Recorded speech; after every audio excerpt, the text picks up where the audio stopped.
Et à tous les homophobes, allez vous faire...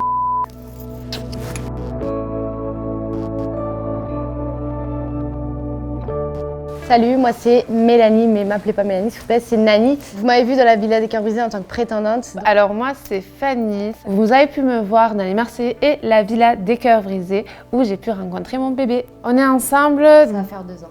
2 ans Ouais. déjà. Quand je l'ai rencontrée, je suis arrivée vraiment très sûre de moi. Elle était grande, j'étais choquée, elle faisait 1m80, je la regardais comme ça. Là j'ai eu un coup de foudre.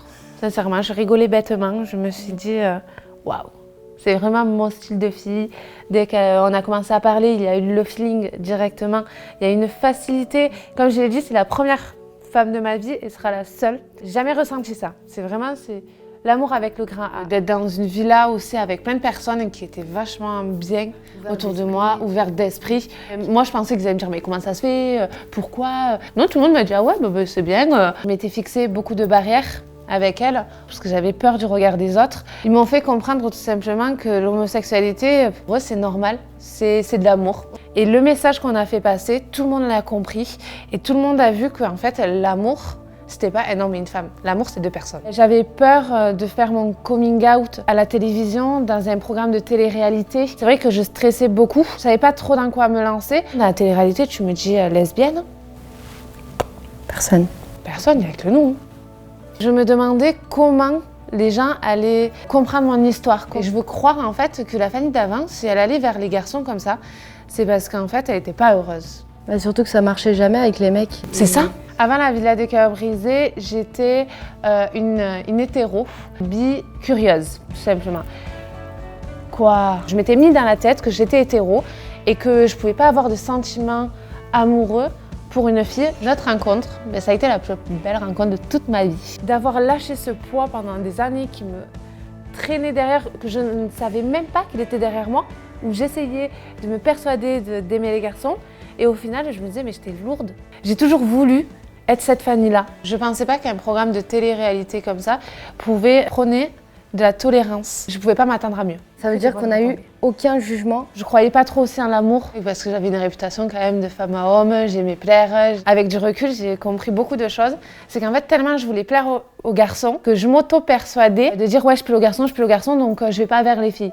Moi, j'ai galéré à avouer à mes parents que j'étais lesbienne. Ça a été très dur pour moi. J'ai pas parlé à ma mère pendant 1 an. J'ai pris la décision de lui dire. Ok, ça a été très dur. Ok, elle m'a pas parlé. Mais moi, après, maintenant, ça se passe très bien avec elle. Donc, je regrette pas du tout de l'avoir dit à ma mère. Dans la vie, en général, il y a la majorité des personnes qui disent que être lesbienne ou être homo ou être trans, c'est pas normal. Que les gens, au final, ils se auto-persuadent. On va regarder une émission de télé. C'est vrai que LGBT n'est pas assez représenté. En fait, ce milieu-là, on ne l'entend pas assez parler, malheureusement. Et du coup, on se dit, c'est pas normal. Si on n'entend pas parler de ça, ça veut dire que c'est pas normal, ça veut dire qu'on n'est pas dans les normes. Il y a encore beaucoup de pudeur en France. En France, il n'y a pas de ça, il n'y a pas de film où il y a une lesbienne. Je connais aucun film, à part Adèle, il n'y a pas d'autres films qui montrent des lesbiennes ou des gays ou quoi que ce soit, quoi. Et même moi, je l'ai vu. Avant, j'avais plein de programmes qui m'appelaient quand j'étais hétéro. Maintenant que je suis en couple avec une fille, là, les productions ne se battent plus comme avant.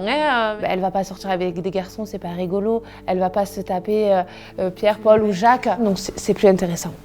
Tout le temps, ça va tomber dans les clichés. Ouais, c'est la lesbienne un peu camionneuse.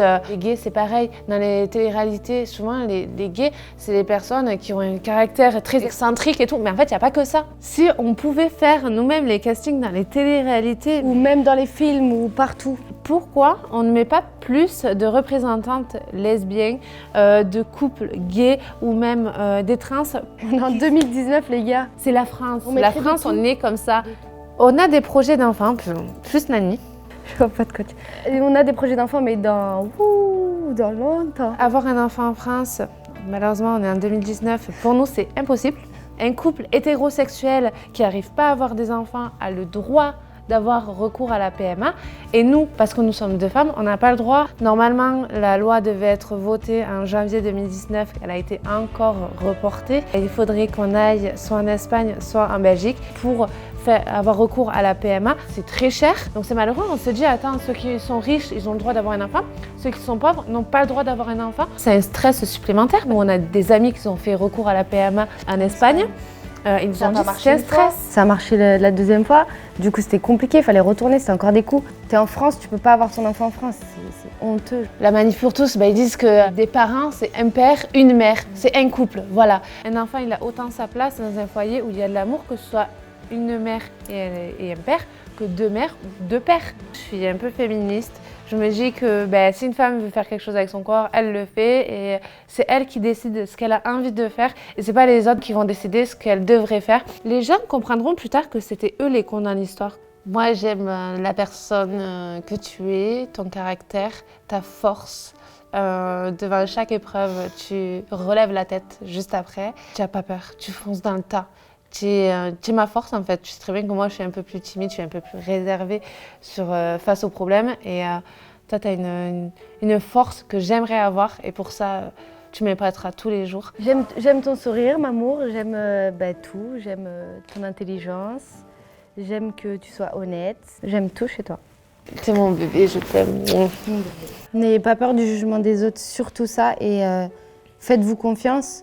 Et surtout, pensez à votre bonheur avant le bonheur des autres. Prenez votre temps pour dire à votre famille comment vous êtes et qui vous êtes. Parlez-en. Parlez-en, surtout ne le gardez pas pour vous. C'est quand vous le décidez au moment où vous avez envie de le dire. Le résultat sera le même. Vos parents vous aimeront. Mon histoire, c'est l'amour et j'en suis heureuse aujourd'hui. Et à tous les homophobes, allez vous faire... Voilà.